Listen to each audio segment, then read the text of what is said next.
Next event करते हैं post fertilisation events. Post fertilisation events, इससे पहले हमने प्री फर्टिलाइजेशन इवेंट्स को किया, फर्टिलाइजेशन इवेंट्स को किया। अब जो नेक्स्ट है हमारा post fertilisation events, means fertilisation के बाद कौन कौन से इवेंट्स होते हैं। बेसिकली टू टाइप के इवेंट्स होते हैं। एक होता है जायगोट का डेवलपमेंट, जायगोट डेवलपमेंट करेगा। दूसरा बी क्या होगा, formation of embryo from, embryo की फॉर्मेशन हो जाएगी किससे, जायगोट से। कौन से प्रोसेस से, एम्ब्रियोजेनेसिस प्रोसेस से। ओके ठीक है। हमने आपको एक्सटर्नल और इंटरनल फर्टिलाइजेशन के बारे में बताया था, ठीक है, इससे पहले वाले लेक्चर के अंदर। ठीक है, अगर हम पोस्ट फर्टिलाइजेशन इवेंट्स को जोड़े तो क्या होता है, एक्सटर्नल फर्टिलाइजेशन के अंदर क्या होता है, जो जायगोट बनेगा कहाँ पे बनेगा, वो एक्सटर्नल मीडियम के अंदर बनेगा। ठीक है, देख सकते हैं in external fertilisation zygote is formed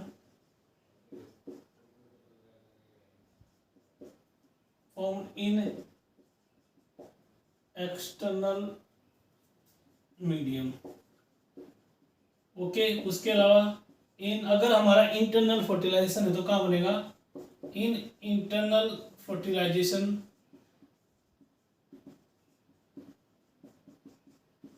zygote is formed in internal medium।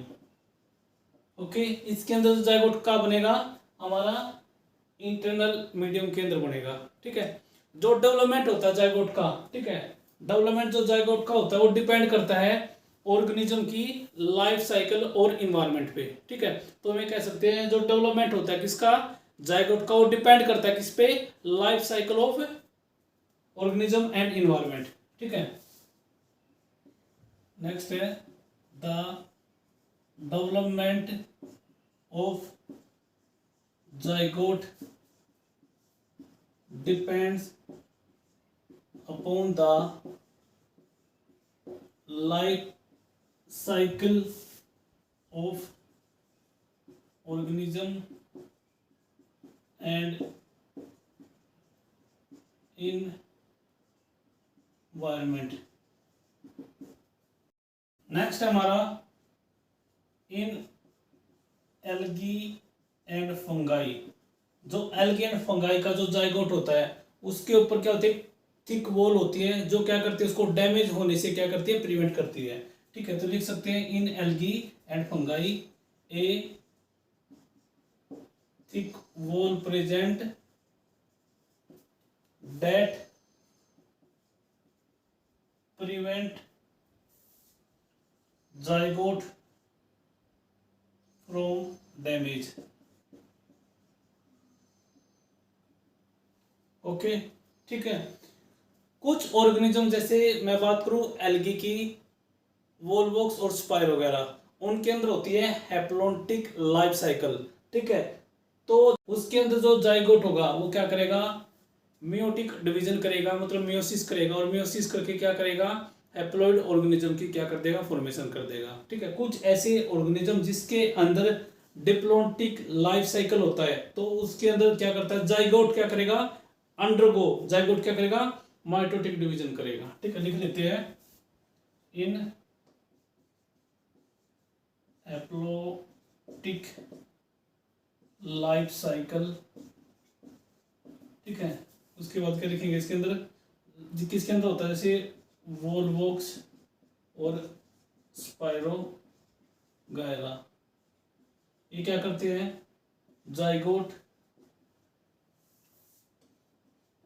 Undergoes meiotic division, इसको बोलते हैं reductional division. reductional division to form haploid organism। ठीक है, ओके। और जो हमारे ऐसे ऑर्गेनिज्म जिसके अंदर कौन सी साइकिल होती है, डिप्लॉन्टिक लाइफ साइकिल होती है। इन डिप्लॉन्टिक लाइफ साइकिल किस किस के, जैसे हमारा एंजियोस्पर्म और दूसरा हो गया हमारा जिम्नोस्पर्म। उनके अंदर कौन सा डिवीजन होता है, उसके अंदर होता है माइटोटिक डिवीजन। ठीक है, या माइटोसिस। ओके, ठीक है। एक बार फिर देख लेते हैं, पोस्ट फर्टिलाइजेशन इवेंट कर रहे हैं, उसके अंदर सबसे पहले जाइगोट डेवलपमेंट होगा, दूसरा होगा formation of embryo from zygote by process of embryogenesis. ठीक है, उसके बाद हमने इसके कुछ बेसिक्स पॉइंट्स जो इसके अंदर होते हैं, ठीक है, हमने एक्सटर्नल फर्टिलाइजेशन के बारे में बताया। अगर हमारा एक्सटर्नल फर्टिलाइजेशन हो रहा है तो उसके अंदर जाइगोट कहाँ बनेगा, एक्सटर्नल मीडियम के अंदर बनेगा, बाहर बनेगा। ठीक है, और इंटरनल फर्टिलाइजेशन के अंदर क्या होता है, जाइगोट अंदर बनेगा। ठीक है, जब जाइगोट का डेवलपमेंट होता है तो डिपेंड करता है कुछ किस पे, लाइफ साइकिल पैटर्न पे और इन्वायरमेंट वाली कंडीशन पे। उसके बाद मैंने कुछ एग्जांपल बताए, एल्गी और फंगाई। ठीक है, इनके अंदर क्या होता है, इसका जो जाइगोट होता है उसके ऊपर एक मोटी सी ऐसी वॉल होती है, ऐसे यहाँ पे एक प्रोटेक्टिव वॉल होती है जो क्या करती है, इसको क्या करती है, डैमेज होने से प्रिवेंट करती है, बचाती है। ठीक है, उसके बाद अलग एग्जांपल लिए मैंने एप्लॉन्टिक लाइफ साइकिल के, ये वॉलवॉक्स और स्पायर वगैरह, ये क्या है, एल्गी, इनके अंदर होता है। ठीक है, इसके अंदर जाइगोट क्या करेगा, म्यूटिक डिवीजन करेगा, मतलब रिडक्शन करेगा, रिडक्शन करके हैप्लॉइड ऑर्गेनिज्म की फॉर्मेशन कर देगा। देन डिप्लॉन्टिक लाइफ साइकिल वाला एग्जांपल लिया एंजियोस्पर्म और जिम्नोस्पर्म का, इसके अंदर क्या होता है, म्यूटिक डिवीजन करेंगे और म्यूटिक डिवीजन करके क्या करेंगे, एक नए ऑर्गेनिज्म की फॉर्मेशन कर देंगे। ओके, नेक्स्ट है हमारा पोस्ट फर्टिलाइजेशन इवेंट्स के अंदर सेकंड एम्ब्रियोजेनेसिस, पी एम्ब्रियोजेनेसिस। ठीक है, कौन से इवेंट्स के अंदर आता है, पोस्ट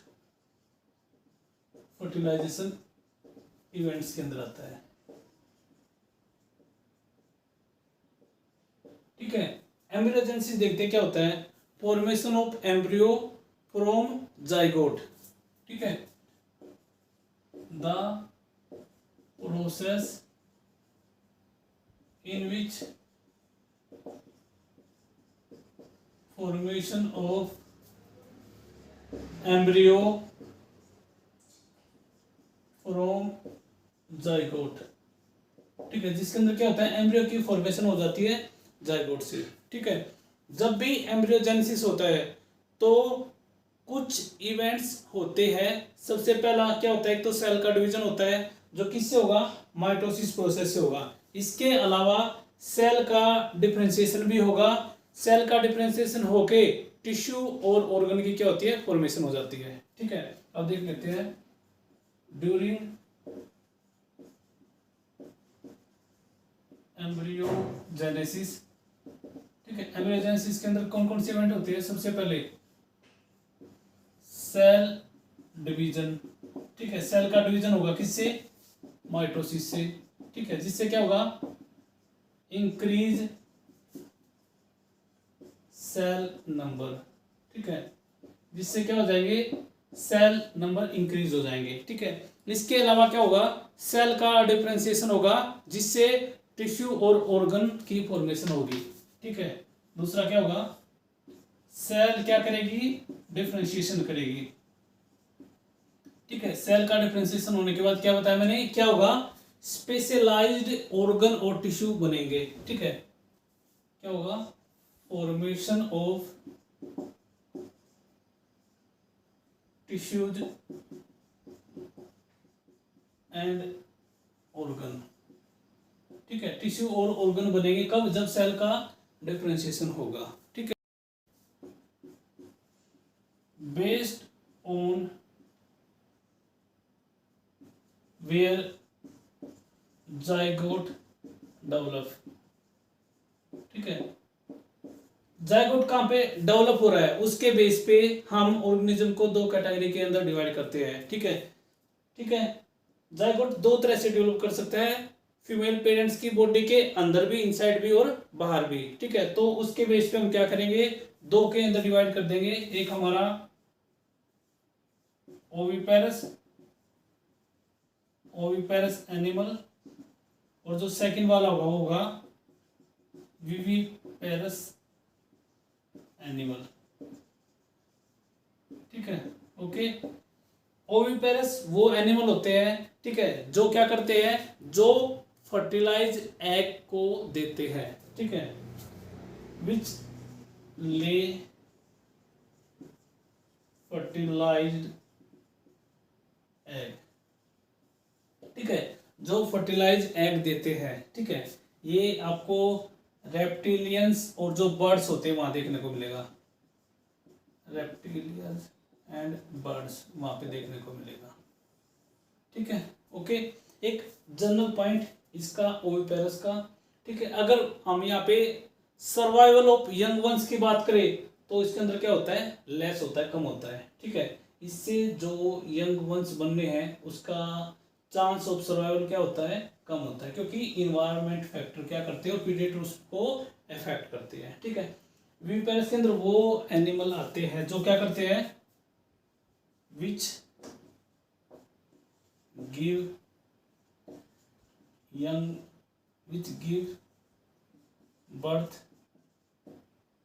टू यंग वंस।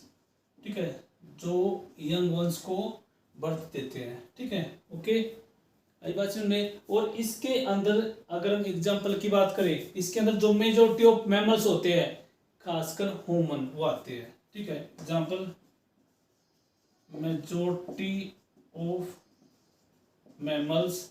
ठीक है, लाइक इसके अंदर ह्यूमन, ओके, ये आते हैं। ठीक है, और इसके अंदर जो सर्वाइवल वाला जो चांस होगा, ठीक है, ज्यादा होता है, क्योंकि इसके अंदर जो यंग वंस होगा वो मदर की बॉडी के अंदर होगा, जिसकी वजह से उसको एम्ब्रियोनिक केयर और दूसरे तरह की प्रोटेक्शन मिलेगी। ठीक है, ये रीजन होता है कि विविपेरस जो एनिमल होते हैं, ऑर्गेनिज्म होते हैं, उनके अंदर जो उसका यंग वंस होता है उसको ज़्यादा चांस होते हैं कि वो सर्वाइव करे।